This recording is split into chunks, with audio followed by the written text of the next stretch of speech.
호련히 수많은 천군과 그 천사와 함께 하나님을 찬송하여 이르되, 지극히 높은 곳에서는 하나님께 영광이요 땅에서는 하나님이 기뻐하신 사람들 중에 평화로다 하니라. 아멘. 은혜가 풍성하시고 사랑이 많으신 하나님 아버지, 감사합니다.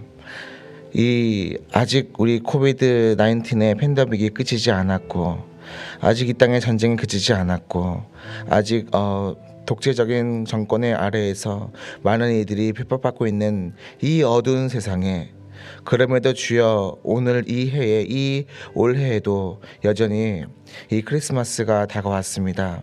하나님, 오늘날 우리에게 크리스마스가 무슨 의미가 있겠습니까?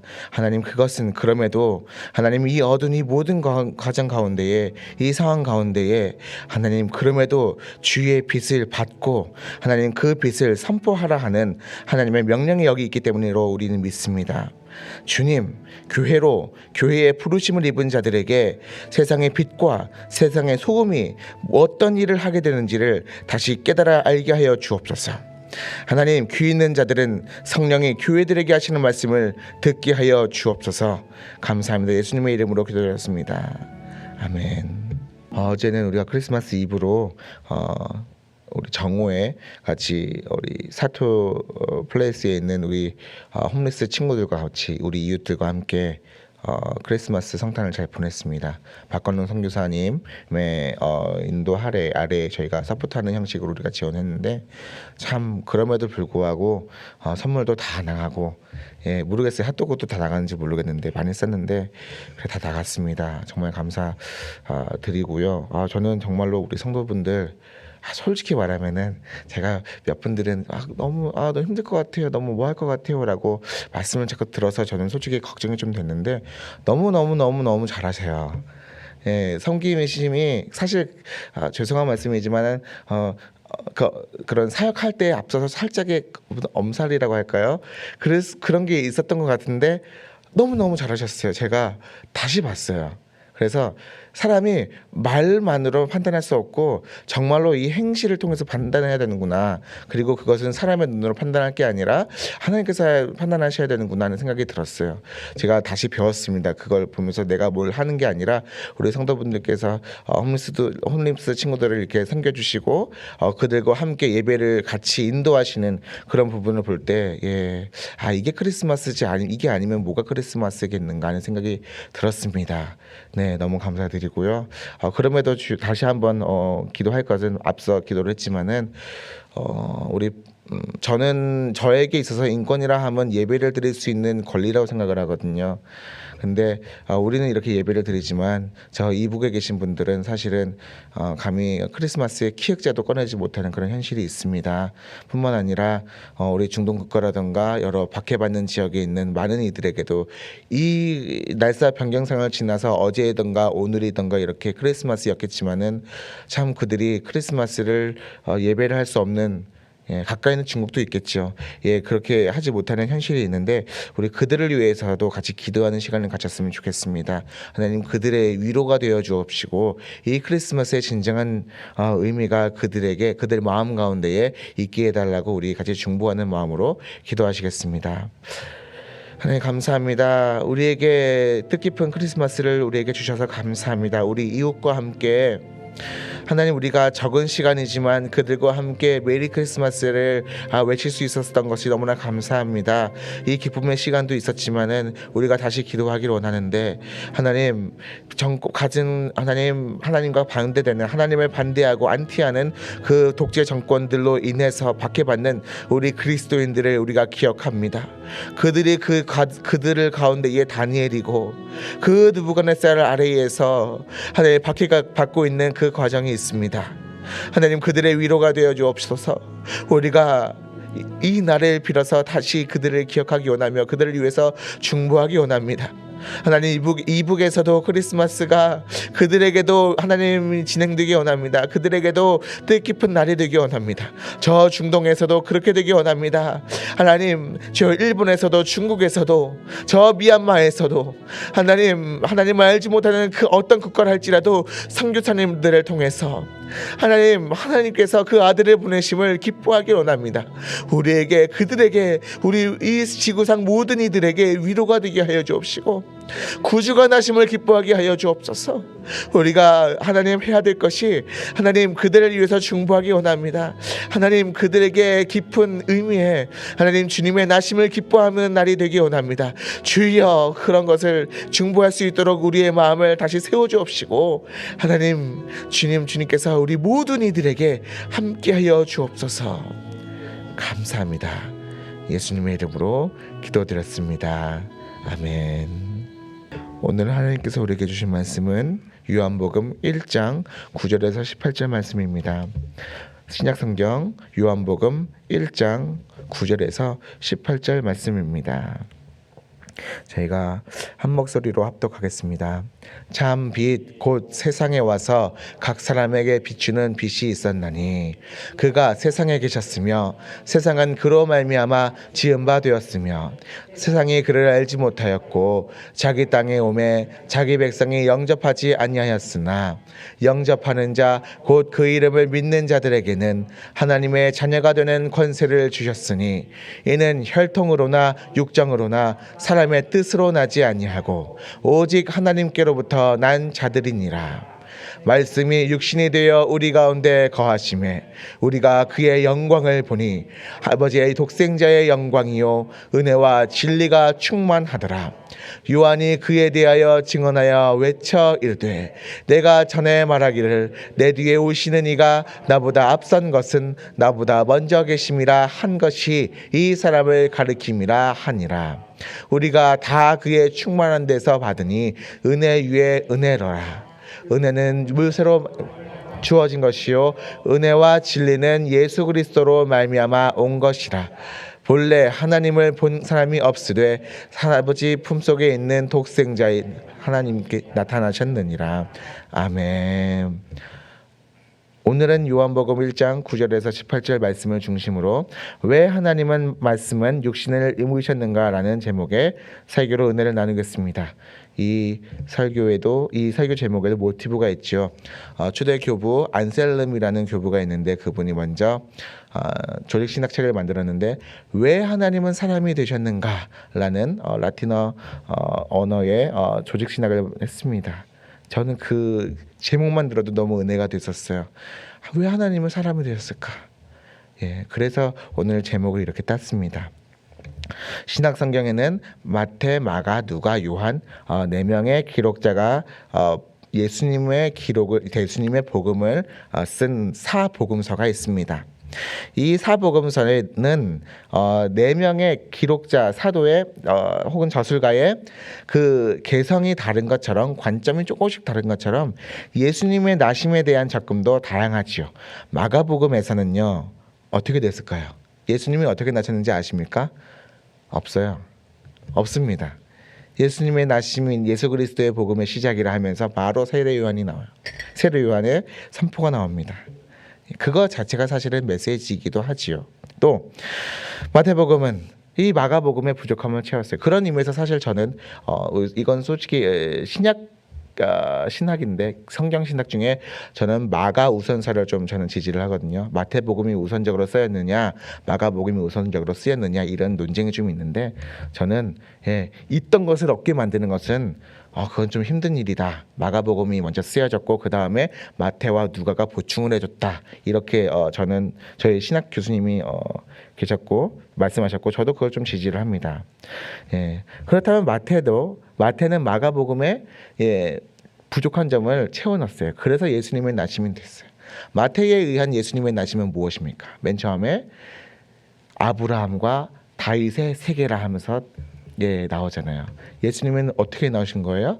아브라함의 후손으로 아브라함의 혈통으로 다윗의 정통 그 후손으로 왕위를 이은 자로서 나오셨음을 우리가 보게 됩니다. 또 누가복음에서 나온 예수님의 나심은 또 마태가 증거했던 예수님의 나심과 또 다른 각도에서 진행을 해요. 찬양이 쭉 나옵니다. 누가 찬양하나요? 여인들의 찬양이 시작되고요. 또 목자들이 찬양을 못하니까 목자들 위해서 천사들이 또 찬양을 하고요. 예, 남성 중심의 유대인의 색채에서 벗어나서 온 인류에 대한 찬양과 화합으로 그렇게 다루고 있습니다. 그런데 이 세 마태, 마가, 누가 이 세 복음서를 우리는 공통된 관점에서 진행되었던 복음서다라 해서 공관 복음이라 하는데 결국 뭡니까? 사람의 눈에 비친 예수님의 나심에 대해서 예수님의 기록에 대해서 얘기를 하잖아요. 그래서 공관 복음이라 하는데 그런데 요한복음은 공관 복음이 아니에요. 요한복음은 마치 저 하늘을 위에 깍 하고 날아다니는 독수리와 같이 저 멀리서 저 높은 데에서 아래를 보는 것 같아요. 영적인 높음과 깊음이 있어요. 예, 요한의 상징이 독수리이기도 하거든요. 예. 그래서 그런 하늘 위에서 아래를 내려다보듯한 그런 깊은 영적인 관점이 있어요. 그래서 요한이 전한 복음의 첫 시작이 뭡니까? 제가 부탁드렸었던 그 요한복음 1장 1절에서 3절 한번 쳐주시겠습니까? 네. 자, 1점 한번 읽어볼까요? 시작. 태초에 말씀이 계시니라. 이 말씀이 하나님과 함께 계셨으니 이 말씀은 곧 하나님이시니라. 요한복음 어떻게 시작하고 있나요? 태초에. 마태, 마가, 누가복음은 이런 말을 할 수가 없어요. 예수님의 나심을 기록을 찾아보고 이렇게 하다 보니까 사실은 사람 가운데에 나신 예수님에 대해서 증언을 했지만은 요한은 어디까지 올라가나요? 어디 말라기? 아니요. 어디 다윗? 아니요. 어디까지요? 태초에. 이 태초는 어떤 태초예요? 김대중 목사님께서 미션 능력 기도를 통해서 말씀하셨겠지만 여기 태초는 창세기 태초와 비교했을 때 뭐가 더 오래됐을까요? 여기죠. 왜? 태초에 하나님이 천지를 창조하신 거는 사역이에요. 근데 여기는 존재예요. 계셨다고요. 예, 계셨으니까 사역을 했지. 사역을 했으니까 계셨다? 이 말이 좀 안 맞죠. 태어났으니까 밥을 먹지. 밥 먹었으니까 태어났다? 말이 안 되는 거잖아요. 예, 더 오래전까지 거슬러 올라갑니다. 예, 그런 요한의 눈에 비친 예수님이 어떤 분이라고요? 말씀이 계시는데 이 말씀이 하나님과 함께 계셨으니 이 말씀은 곧 하나님이시니라. 하나님의 말씀으로 예수님을 소개하고 있습니다. 그런데 여러분 이게 말씀이 이해가 되세요? 예수님이 하나님의 말씀으로 계셨다라는 게 이해가 되십니까? 저는 이해가 안 됐어요. 저는 이해가 안 돼요. 여러분들이 그걸 이해하셨으면 정말 대단하신 분입니다. 제가 도대체 이해가 안 돼서 최근까지 이 설교를 할 때까지 참 걱정이 많았어요. 그래서 이해가 안 되는 이걸 어떻게 하지?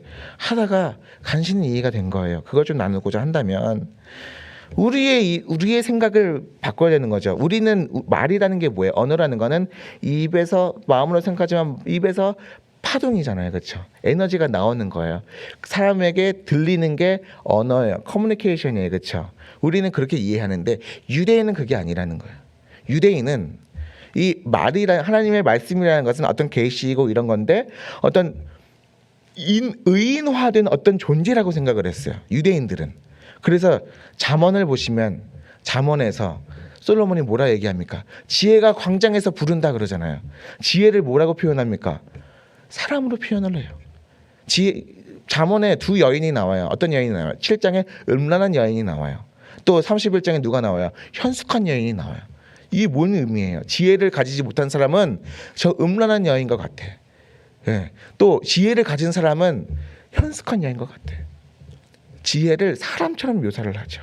그러니까 하나님의 말씀이니라 할 때 얘는 하나님 옆에 하나님의 말씀이라는 그분이 계시구나라는 게 유대인은 딱 떨어지는 거예요.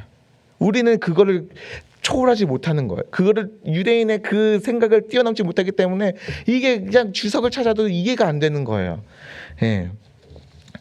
저도 그래서 주석가들의 여러 분들의 말씀을 통해서 제가 이렇게 좀 이해를 했었습니다. 간접적으로. 자, 그렇다면은 그런데 또 한편으로는 우리가 알다시피 아시는 분들은 아시잖아요. 이 말씀이란 게 헬라어로 뭐라 번역되었습니까? 로고스. 로고스 아시죠? 이 로고스라는 의미는 뭐예요? 예, 모든 세상의 근원의 에너지, 어떤 에너지의 근원을 얘기해요. 맞잖아요, 그렇죠? 하나님 태초에 하나님의 계시고 하나님의 말씀도 계시고, 예, 하나님의 말씀과 함께 계셨고, 이 거기로부터 모든 태초의 모든 창조가 진행됐던 것을 볼 때 요한은 탁월하되 유대인도 만족하고 헬라인도 만족할 수 있는 예수님이 어떤 분이신가를 소개할 수 있는 그런 것을 하나님의 말씀으로 단어를 선택한 것 같습니다. 네, 요거를요, 여러분 이거는 좀 추가인데 중국어로는 이 헬라어 로고스가 이 말씀이 도라고 번역이 됐어요. 도. 이게는 중국어로는 따오예요. 도덕할 때 도자예요. 근데 이거는 이제 제가 학교에서 배웠던 건데, 도라는 거는 사실은 만물이거든요. 중국인들의 도덕경을 보면 그래요. 만물이 우주 만물이에요. 덕은 뭐예요? 사실 우주 만물을 장악하는 힘이에요. 그럼 도덕적으로 살아야 된다는 것은 무슨 의미냐? 우주 만물을 관장한다는 의미이기도 해요. 그래서 사실은 도덕적으로 산다는 거는 인간이 만물의 영장이 되어서 모든 세계를 다스릴 수 있다. 이게 사실은 중국인의 버전인데, 이거를 성경으로 적용한다면 도는 뭐예요? 예수님이세요. 그러면 덕은 뭐예요? 예수님을 믿는 거예요. 그럼 뭐예요? 도덕이라 함은, 요한복음을 통해서 나타난 도덕이라 함은 예수님을 믿는 거예요. 그렇죠? 그러면 예수님을 믿는 힘으로 에베소서 1장 22절을 이룰 수 있는 거예요. 예수님은 교회의 머리가 되시지만 만물 위에 교회를 세우시고, 우리는 예수님의 지체가 되어서 만물 위의 교회로 존재하는 거고. 네, 이해가 되셨어요? 이거는 제가 중국에서 다시 설교할 겁니다. 좀 더 보완해서, 이런 의미라고 볼 수가 있습니다. 이어서 우리가 드디어 본문에 들어갈 텐데요. 본문 9절에서 13절 말씀입니다. 함께 읽겠습니다. 참빛 곧 세상에 와서 각 사람에게 비추는 빛이 있었나니 그가 세상에 계셨으며 세상은 그로 말미암아 지은 바 되었으되 세상이 그를 알지 못하였고 자기 땅에 오매 자기 백성이 영접하지 아니하였으나 영접하는 자 곧 그 이름을 믿는 자들에게는 하나님의 자녀가 되는 권세를 주셨으니 이는 혈통으로나 육정으로나 사람의 뜻으로 나지 아니하고 오직 하나님께로부터 난 자들이니라. 아멘. 자, 요한은 또 예수님을 설명을 하는데, 하나님의 말씀이신데 그 안에 생명이 있고 그 생명은 사람들의 빛이라고 설명을 합니다. 왜 그랬을까요? 왜 그렇게 됐을까요?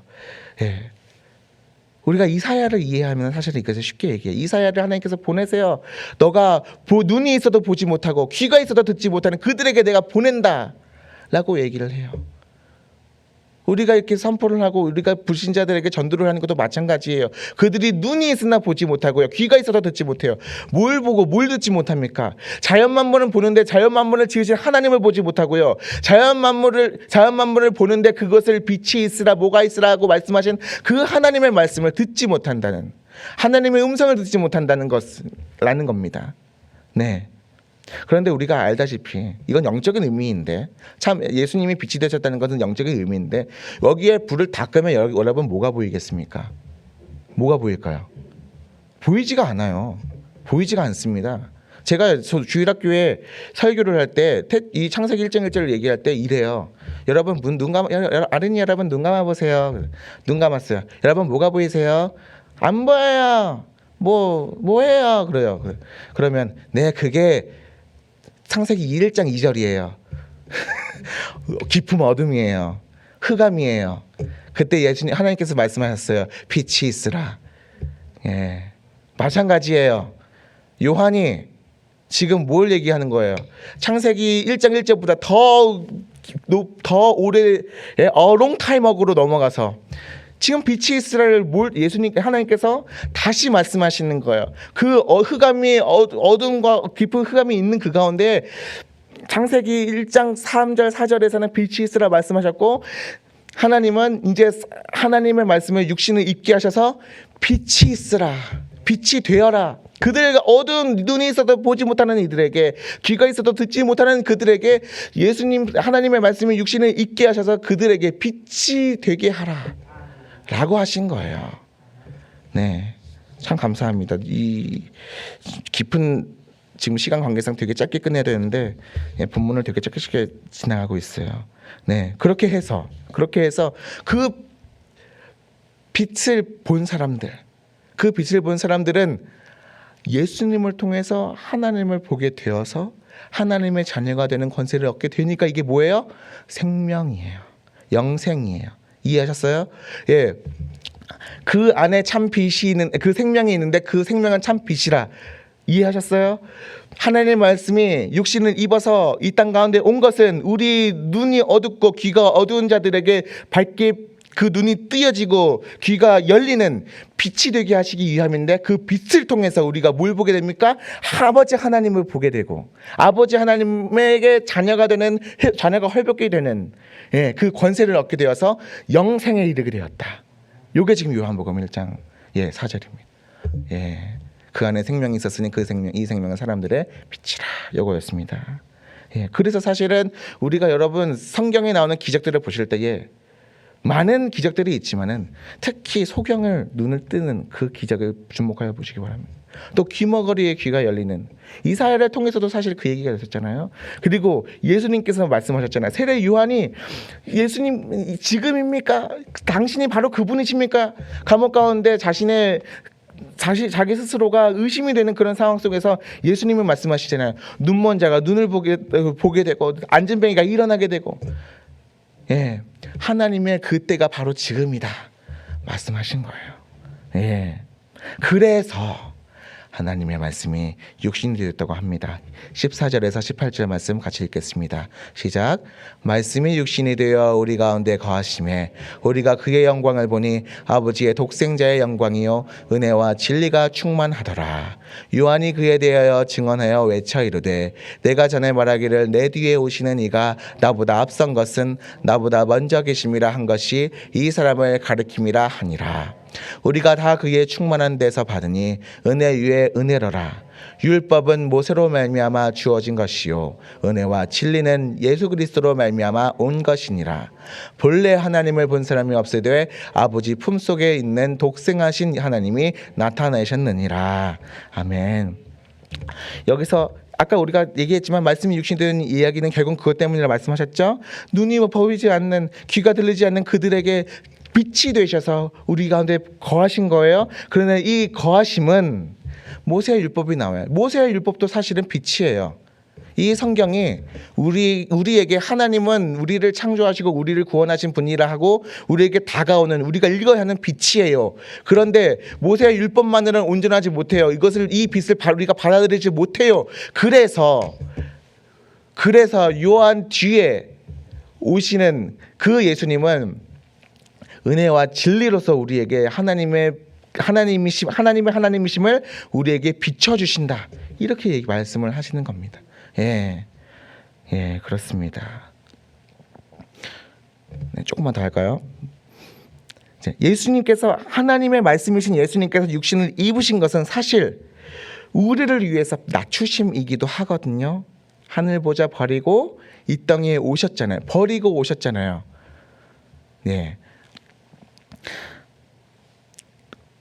우리가 사실 어제 이렇게 크리스마스 때 홈레스 사역을 아주 조금 정말 부끄럽지만 그렇게 조금 했던 거 사실은 그런 의미가 있는 거죠. 우리가 조금이라도 흉내라도 내보자라는 그런 의미가 있었던 건데 사실 예수님은 우리를 섬기기 위해서 우리의 빛이 되기 위해서 스스로 다 버리고 오신 거예요. 그렇죠? 뿐만 아니라 어디까지 나가셨어요? 십자가에 자기 자신을 내어주시기까지 낮아지신 거예요.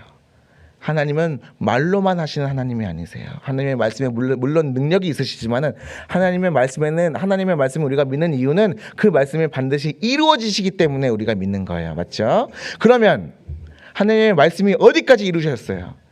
자기 자신보다 더 소중한 자신의 독생자 예수를 우리를 위해서 내어주시기까지 하시면서 이로써 로마서 5장 8절에 우리를 향한 하나님의 사랑이 확증되었느니라. 말씀을 우리에게 보여주시는 거예요. 예수님의 모든 하신 일들은 하나님의 말씀을 우리 가운데 보여주시는 거예요. 물론 하나님의 말씀은 구약으로도 충분합니다. 그러나 문제는 우리가 그걸 보지 못한다는 거예요.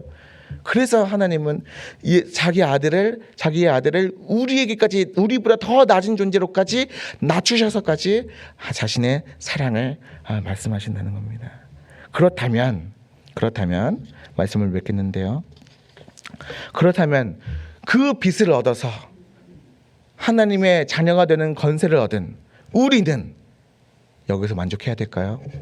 성경은 그것을 원하지 않습니다. 그러라고 말하지 않았습니다. 예, 베드로전서 2장 9절에 그러나 너희는 택하신 족속이요 왕 같은 제사장이요 거룩한 나라요 그의 소유가 된 백성이니 이는 너희를 어두운 데서 불러내어 그의 기이한 빛에 들어가게 하신 이의 아름다운 덕을 선포하게 하려 하심이라. 아멘. 기이한 빛을 우리가 받았다면 그것만으로 만족한 것이 아니라 그 기이한 빛에 들어가서 얻은 그 아름다운 덕을 선포까지 해야 된다는 게 베드로를 통한 하나님의 말씀입니다. 또 이사야 60장 1절에 일어나라 빛을 발하라 이는 내 빛이 이르렀고 여호와의 영광이 내 위에 임하였느니라. 빛을 우리가 받았고 끝나는 것이 아니라 이 빛을 받았으면 이게 빛이 또 온 누리에 우리가 마주하는 모든 관계 가운데 퍼져야 되는 거예요. 어떻게? 시작은 전도로 선교로 통하지만 그것보다 요즘에 부각되는 건 뭐예요? 삶을 통한 우리가 정말 거듭나고 있는가? 우리가 진짜 예수님께서 우리를 위해서 죽으셨다면 우리는 그 제자라고 불릴 자격이 있는가? 라는 그런 질문들이 지금 요즘의 그리스도인들에게 계속 부각되고 있거든요. 그런 의미를 되새기는 우리 성탄절이 되길 바랍니다. 그런 의미를 우리 가슴속에 새겨서 그래 내가 세상의 빛이 되어야겠다 라고 다시 한번 생각하는 우리 LA 비전교회 성도 여러분들 되시길 주님의 이름으로 축원합니다. 아멘. 오늘 성탄절 예배를 위해서 기도하시길 바랍니다. 특별히 오늘 성탄절인데 우리 사실 이따가죠. 10시부터 예배가 진행되고 성가대는 사실 9시부터 와서 다시 연습을 하게 됩니다. 우리가 단순히 이 성탄절의 예배가 어떤 한 행사 어차피 해야 될 거니까 그냥 지나가는 그런 행사가 아니라 아까도 설교에서 말씀드렸다시피 진실로 여러분 주께서 우리에게 나심은 하나님 우리로 하여금 기이한 덕을 선포하게 하려 하심이라 라는 그 말씀을 다시 한번 깊이 새기고 그런 기쁨을 구원의 기쁨을 나누고 서로가 빛이 되었음을 찬양하고 서로 화답하는 그런 예배의 순서가 되게 해달라고 우리 같이 서로를 위해서 중보하며 나아가고 개인 기도하시겠습니다. 기도하시겠습니다. 하나님 감사합니다. 주님, 하나님 이 성탄절 우리가 그냥 왔다 가는 성탄절이 되지 않기를 간절히 바랍니다. 그리스도인이기 때문에 이 성탄절을 너무나 의미가 있습니다. 세상 사람도 이것을 홀리데이라 여기고 하나님 기뻐하지만 우리가 그들과는 달라야 합니다. 우리는 그들보다 구별되어야 합니다. 우리는 그들보다 거룩하게 구별되길 간절히 원합니다.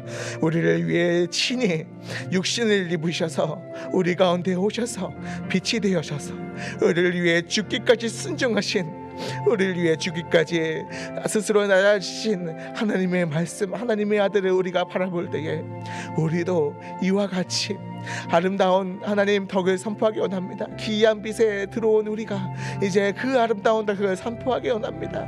우리에게 일으키셔서 우리의 발목에 새 힘을 주셔서 주저앉아버린 우리의 마음을 일으켜 세워주시고 일어나 빛을 발하게 하여 주옵소서. 오늘 이 순간 이 자리가 이 10시부터 시작되는 그 성탄절의 예배가 하나님 그러한 장들의 시작이 되길 간절히 원합니다. 우리를 구원하신 하나님 감사합니다. 그 아들 우리에게 보내신 하나님 감사합니다. 우리가 예수님을 통해서 우리의 성도를 우리가 사랑하기 원하고 우리가 성도를 섬기기 원하며 하나님 주여 예배를 시작하는 모든 순간부터 하나님 주여 봉사하는 모든 손길마다 그리스도의 아름다운 덕을 선포하게 하여 주옵소서. 그리스도의 아름다운 덕이 하나님 발현되게 하여 주옵소서. 하나님뿐만 아니라 이 성탄절의 예배를 하나님 떠나서 하나님 나아가는 우리 성도들의 일상적인 삶 가운데 그 복음의 발길이 되게 하시고 하나님 주여 그들 가운데에 하나님의 아름다운 덕이 아름다운 빛이 그들 가운데 여전히 있어서 하나님 그 얼굴을 볼 때 하나님의 빛이 밝혀져서 하나님의 형상다운 하나님 성도들을 되게 하여 주옵소서. 감사합니다. 하나님 이 모든 것을 주께서 받으실 줄로 믿습니다.